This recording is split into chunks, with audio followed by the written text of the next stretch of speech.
Welcome to the Times of Israel's Friday Focus. I'm your host, Deputy Editor Amanda Borschel-Dan, here with Shalom Hartman Senior Fellow and author Yossi Klein Halevi. Yossi, thank you so much for letting me into your beautiful home. Welcome, and it's great to have you.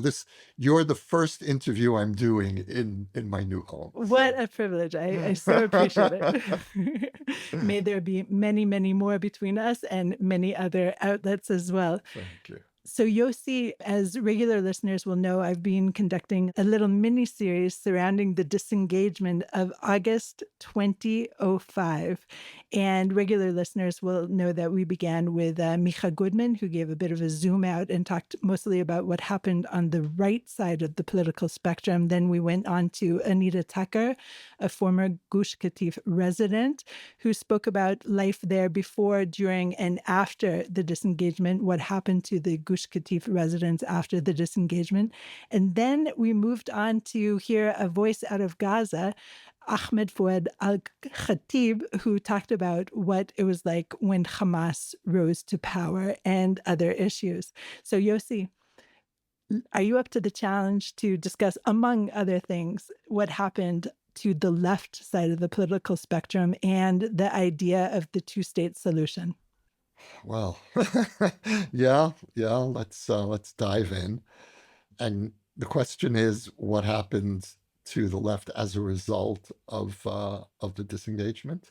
That is among the questions, but let's spool it back and let's set ourselves into the era. August 2005. I personally was pregnant with twins who are now both fighters serving in the IDF.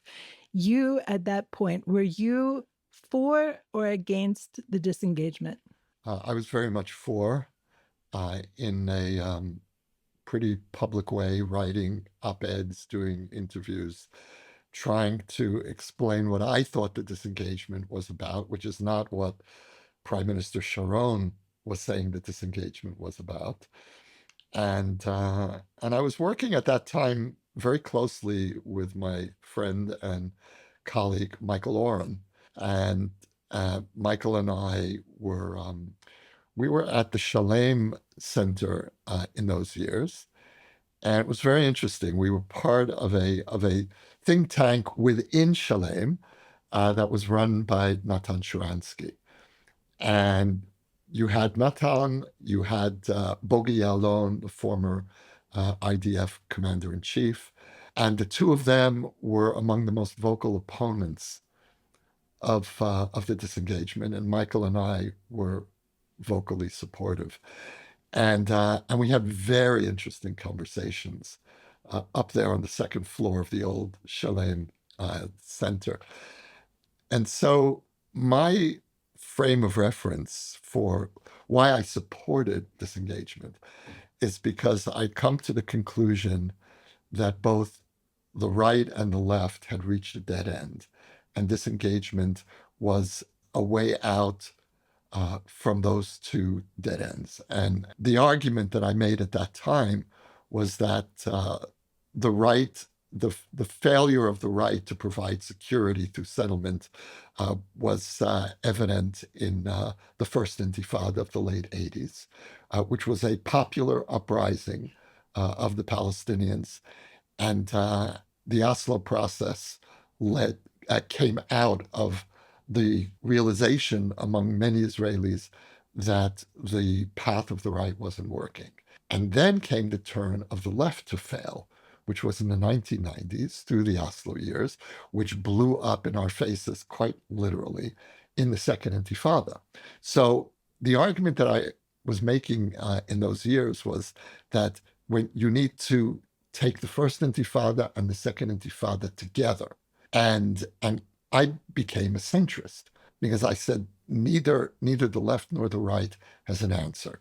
And Ariel Sharon, who of course began his political career as the leader of the right and the guy who was implementing the right's vision of settlement, Sharon built the settlements in Gaza.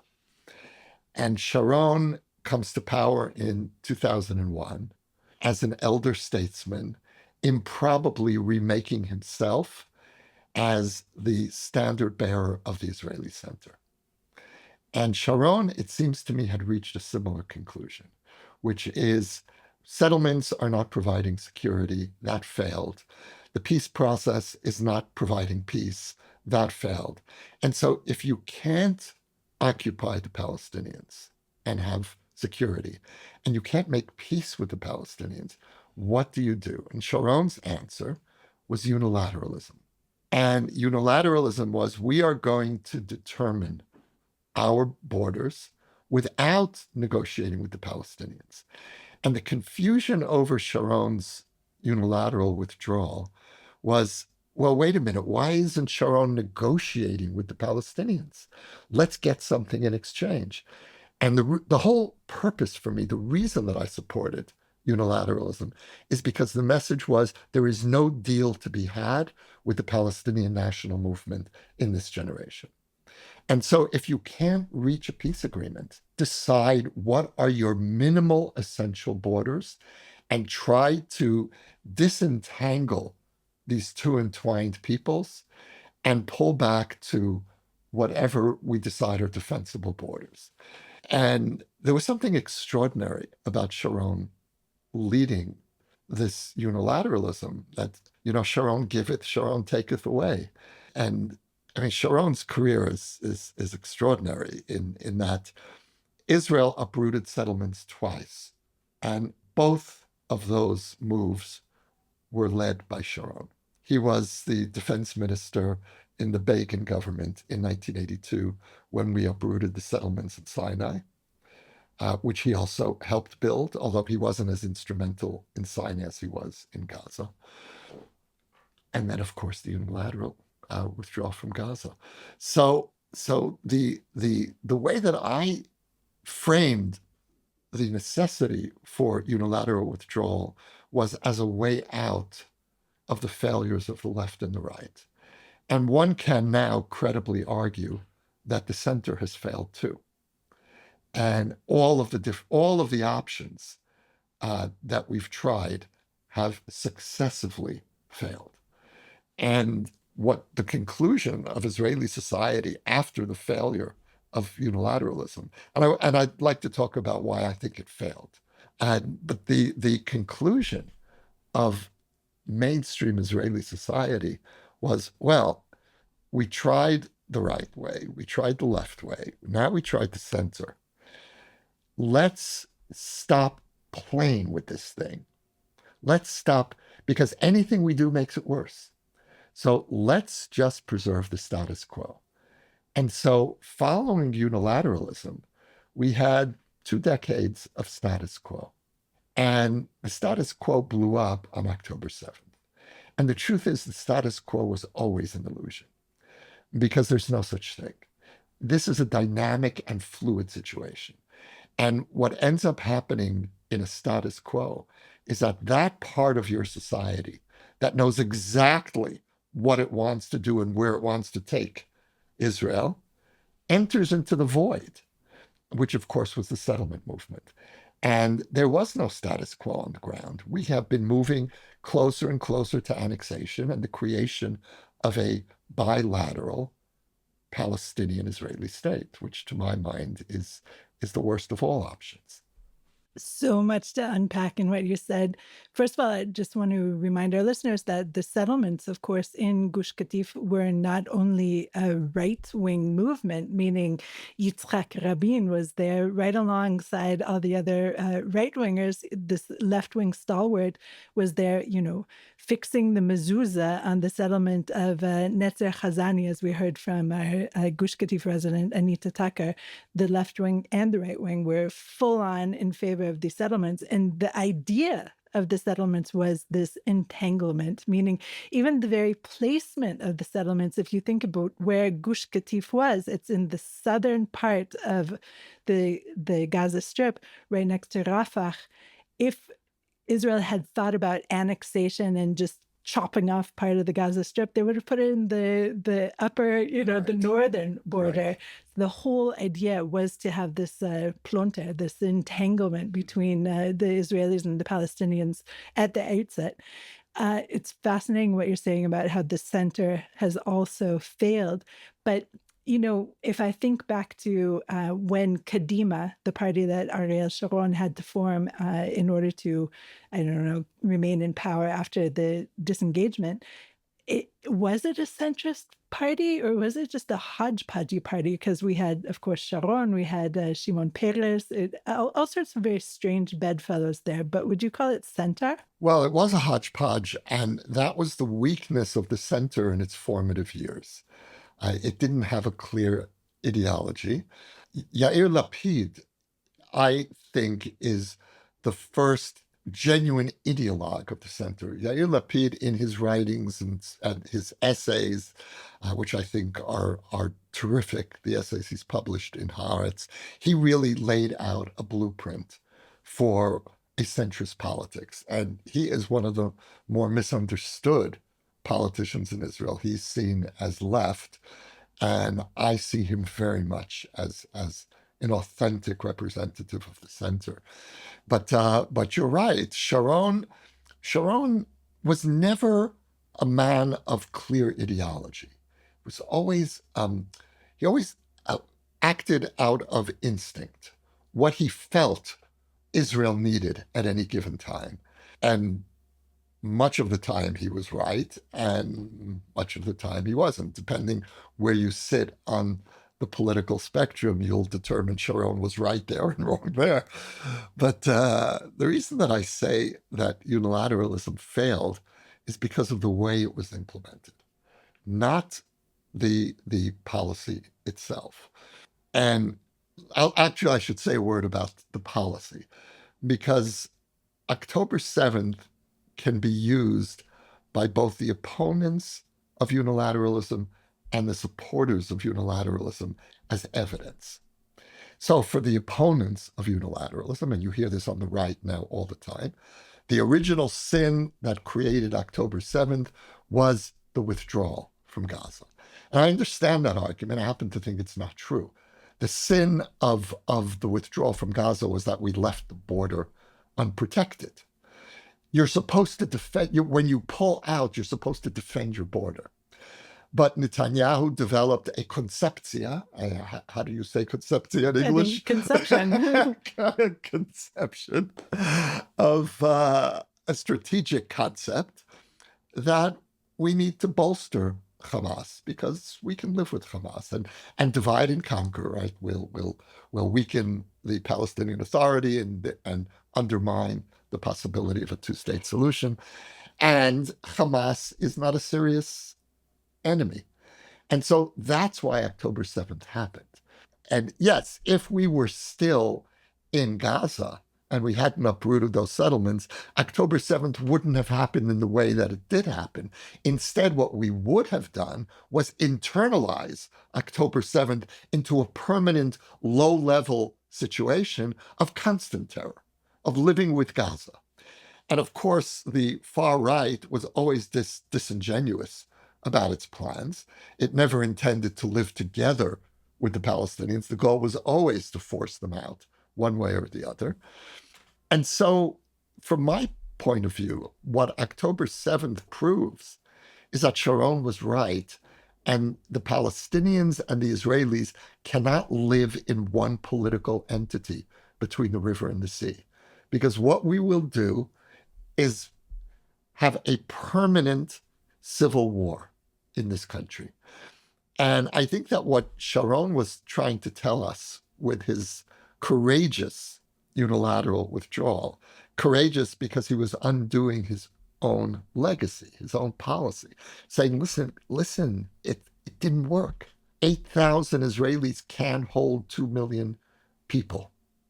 And what Sharon was really telling us was we have two choices, and both of them are bad. You can either be in a state of conflict with the Palestinian national movement from a border with a clear demarcation line between their society and ours, in which case you are externalizing the conflict. It's a border conflict. Or you can internalize the conflict, annex Gaza, and then live with civil war. And this is something that Most people outside of Israel don't understand about Israelis like me who support a two-state solution in principle. And that is that I don't believe that we're working on a basis of land for peace, because I don't believe we're going to get peace. I don't believe that any part of the Palestinian national movement at this point is genuinely ready to accept the legitimacy of a Jewish majority state and to live with us in peace. My choice is not land for peace. My terrible choice is, do I live with a conflict that is externalized, that's a border conflict, or do I live with an internalized conflict? And my disagreement with the settlement movement is only on that basis. I agree with them that it's ours and it belongs to the Jewish people, and in a better reality, we would have been able to claim this little land between the river and the sea in its totality for the Jewish people. But there's another people living there, and I can't imagine what Israel will be like if we don't separate these two warring peoples. The two peoples of October 7th cannot live together. And that's the argument of unilateralism.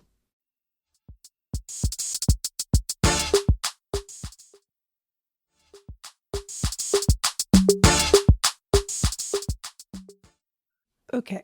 You're one of the few people I've spoken with in the past several years who is still very much for a two-state solution. So if we can put it under that In banner. principle, can we include that little phrase? In principle. And perhaps you're talking about, in 50 years or in 100 years, or just the idea that it would be fair to have this kind of solution on the offing. But in practice, as you said yourself, as time goes on, the entanglement between the two peoples is such that it's increasingly difficult to see how any kind of Palestinian state could be carved out from the West Bank. Especially just this week or just last week, there was the idea of the E1 corridor between Jerusalem and Ma'ale Adumim that was approved. So any kind of, if you look at what is left for the Palestinian people right now and take out all of the Israeli settlements, including or not even including the hilltops that have been settled and the little farms that are settled all over the place, the little caravans that are inside of Palestinian neighborhoods of Hebron now, right? If you take all of that out, it doesn't stitch together. There's no garment. Right. Before I answer that, could I just go back to one point about unilateralism? Of course. And that is why the implementation of unilateralism failed. And I think there are two reasons. One is that when the rockets started flying over Israel's international border after we uprooted the settlements, my expectation was that Sharon would lay down the law and say, it doesn't matter if a rocket falls in a pile of manure in an open field. We will take that as an act of aggression. We will respond strongly to any violation of our sovereignty. And for reasons that I can't understand to this day, Sharon did not do that. And I remember watching this and saying, why aren't we reacting? And we began to acculturate ourselves to an untenable situation. And what began as a occasional rocket fire became routine over the years. And that was a crime against certainly the people on the border. And it unnecessarily discredited the policy of unilateralism. If you're going to do unilateralism, it must be accompanied by a very tough security policy. Not a single violation will be tolerated. And the second reason that the implementation failed was the disastrous way in which the uprooted settlers were treated. Now, it's true that many of the settlers didn't cooperate with the government authority that was set up, and had they cooperated, it might have gone more smoothly.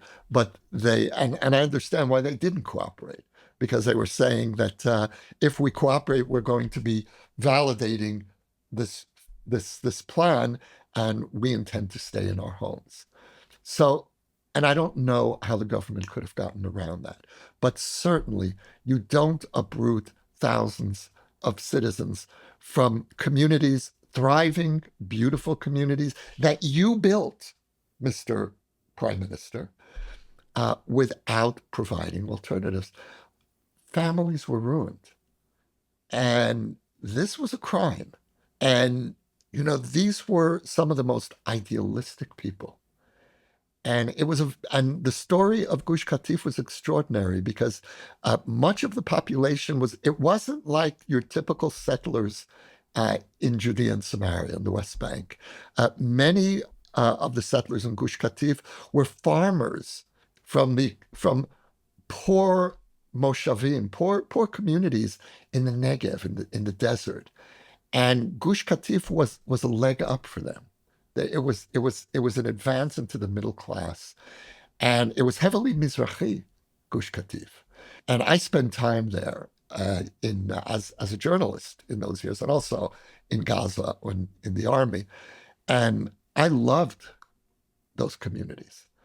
And so it was devastating, and we did not take proper care of these people. So that just needed to be said before we get into the mega issues of two states. We can put the mega issues to the side as far as I'm concerned, but I just also want to say, in terms of the mood of the era, I will never forget watching the pull-out on television. The very fact that it was happening at all was so shocking, and how it was captured by international media and Israeli media.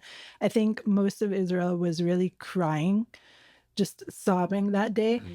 And I just wonder if you think that also Tel Aviv was crying. I don't know. It's a good question. I think that Israeli society failed in not more actively embracing those who were uprooted.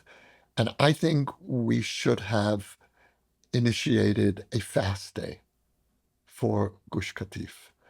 And it was a kind of churban. It was a kind of destruction, made all the more unbearable because it was done by our own hand.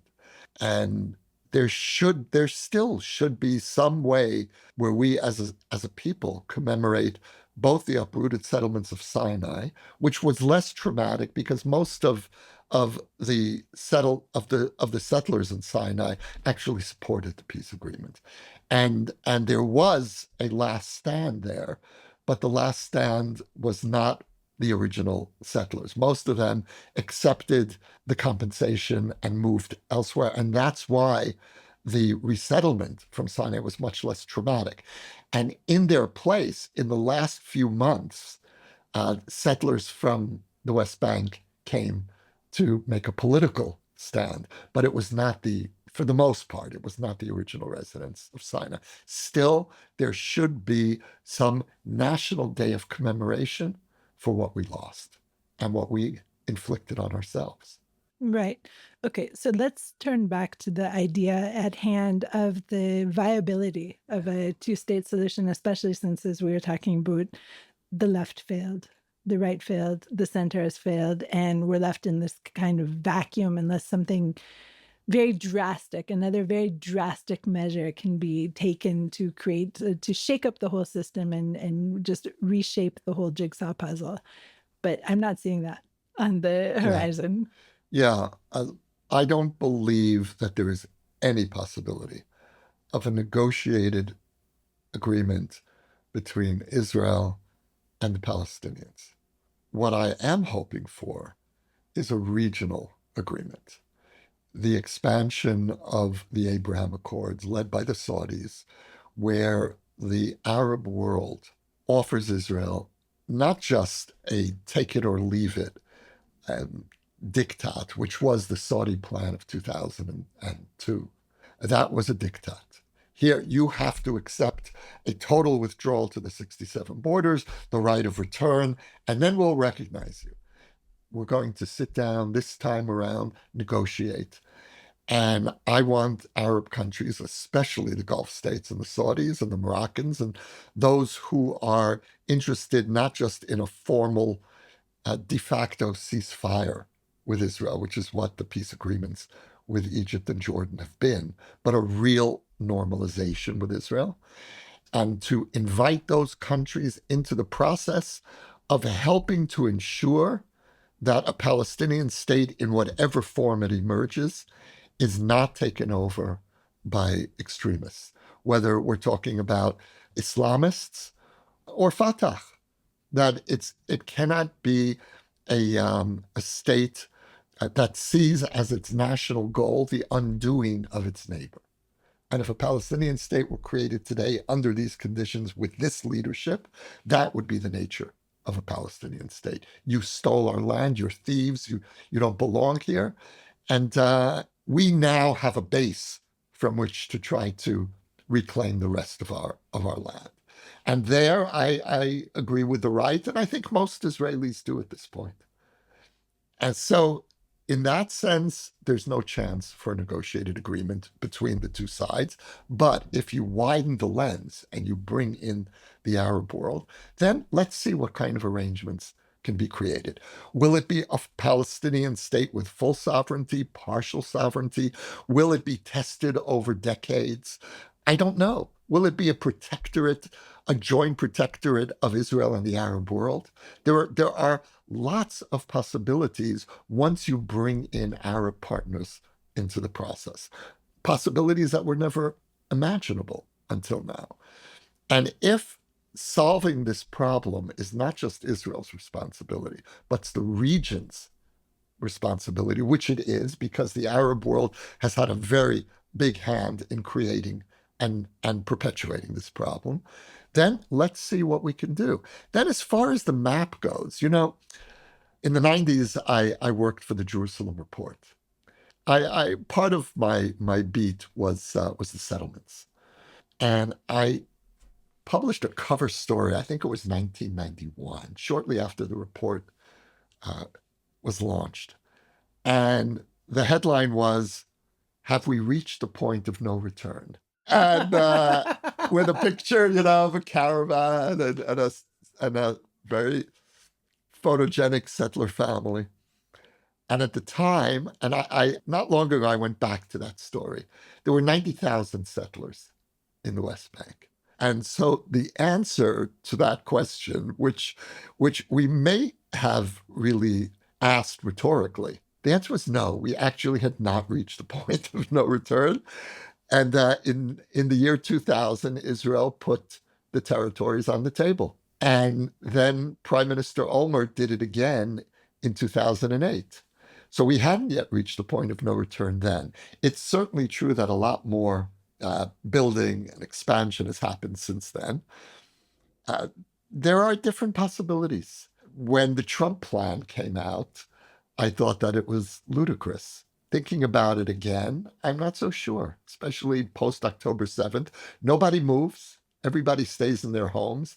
And it isn't the ideal Palestinian vision of a state, but they're not going to get what they've rejected over and over again. That's off the table. Camp David and the Clinton proposals, that was 25 years ago. It's not going to happen. Can something else happen that's between that and Israeli annexation? I hope so. And at the very least, what I want to see us doing, and I hope, God willing, the next government will do, was to start shifting us away from this seemingly inexorable march toward a binational one state. It's not a one state solution, it's a dissolution, because we will, God forbid, this country will dissolve in a one state situation. And I agree with the right. This land is so small and it's so fragile and it's so difficult, as we know post October 7th, to be vigilant all the time over our borders. And it's taking such a risk to empower the Palestinian national movement in any way. You know, we created the PA and it led to 4 years of suicide bombings in the Second Intifada. So the right has really strong arguments, but it does not have a counter argument to the question of what's the country going to look like if we have a binational dissolution here.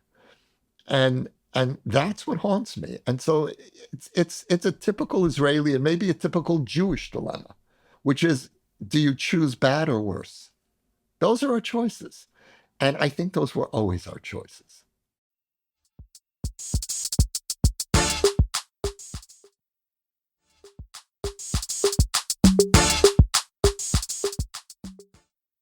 Okay, Yossi, I think in Israel, most Israelis would say that the two-state solution, as it has been, we buried it. We had the funeral, we had the Shiva, the Shloshim. It's so off the table in terms of Israeli consciousness that it, for all that we talk about what it might be in the borders, etc., it's so hypothetical right now here in Israel. But confusingly, to me at least, on the world stage, it's increasingly popular. And I wanted to hear your thoughts about why right now, France, England, Australia, Canada, a slew of different nations, Japan, they're considering recognizing a Palestinian state right now. I hate to quote our prime minister about anything, but he's right about these leaders.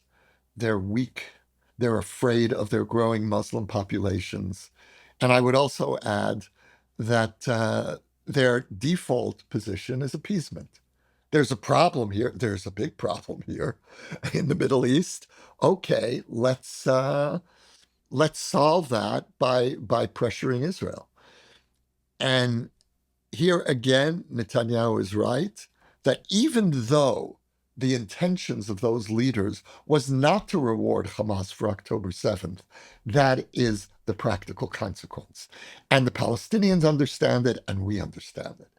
And I'm really worried about, after 2 years of war, and after 2 years, I think, of driving home the message to the Palestinians that when you do an October 7th, there are unforeseen consequences, and you may want to think again about going down that road.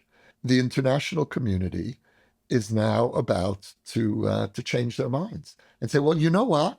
Maybe October 7th was the right move. Okay, we paid a really horrific price for it, but maybe that's the way you attain statehood. And you have to be ready to sacrifice. And none of these countries would be recognizing a Palestinian state if October 7th hadn't happened, which is blatantly true. And so I'm sickened by not surprised by the cravenness of these leaders. We Israelis, so many people say that the disengagement in the end, if you look at it retroactively, was the prize for the Second Intifada. Hamas got power in a whole tract of land. They didn't quite have all the power, but very quickly after the disengagement, they took over and drove out the PA. So we Israelis, we see this idea of recognizing a Palestinian state. See, I disagree with that premise. Oh, please do. And Sharon waited until he defeated the Second Intifada. By 2005, the suicide bombings were over. But 2003 is when he announced the disengagement. He was already turning the tide. It was after the Park Hotel bombing on Leil HaSeder, on Passover, and we were winning. And so I think that Sharon felt that this is the moment when we've proven that we can actually defeat terror, stand up to it, return, bring the IDF back into the heart of Jenin and Shechem, Nablus. And we did, and we defeated the suicide bombers. So I think that that's the relevant framing. It's also another reason why at the time I supported it. I felt, okay, we can do this now. It's not a victory for terror. And here I would say that that perspective miscalculated the Palestinian response, because the Palestinians did see it as a victory. And it's important to take how the other side will respond into account. It's not only your perception of reality, it's also the other sides that matter. Right. And another Israeli perception, which perhaps you will disagree with, and I hope you do, there's always much more fun, is that Israel gave the Palestinians a state. They gave the Palestinians the Gaza Strip, and look what they did with it. Oh, yeah, I agree with that. Oh, okay. Absolutely. Okay. Absolutely. For the first time in the history of this conflict, a part of their land, part of Palestine, was, and it's taken me a long time to say that word Palestine. I used to say Palestinian, the Palestinians, and I couldn't say Palestine. But Gaza is now Palestine, and we're not going to be able to roll that back, and we shouldn't. That's an aside. But the fact is, for the first time in the history of this conflict, they were sovereign or semi-sovereign over a piece of territory. They could have used that as a model for what a Palestinian state would look like. Instead, they proceeded to fulfill the worst fears and predictions of the Israeli right. So, imagine for a moment what the Zionists in 1925 would have done if the British had said, okay, here, take a piece, take a strip of the coastal plain, Greater Tel Aviv, and have, and we're still going to control the sea. We're going to make sure that you don't smuggle in weapons, and, which we did. We continued to control the air and the sea, especially when the rockets started flying. That point is always omitted when the Palestinians say, oh, you withdrew from Gaza, but you continued to control the air and the sea. Well, yeah, you continued bringing weapons from Hezbollah and Iran and firing rockets over the border. So, yeah, we did continue to patrol the air and the sea. But imagine the Zionists in a similar situation. They would have grabbed it. And so we have an opportunity to show the world what this is, and to show the Jewish people what a real Jewish state will look like. And we would have created a Singapore. That's what we would have done.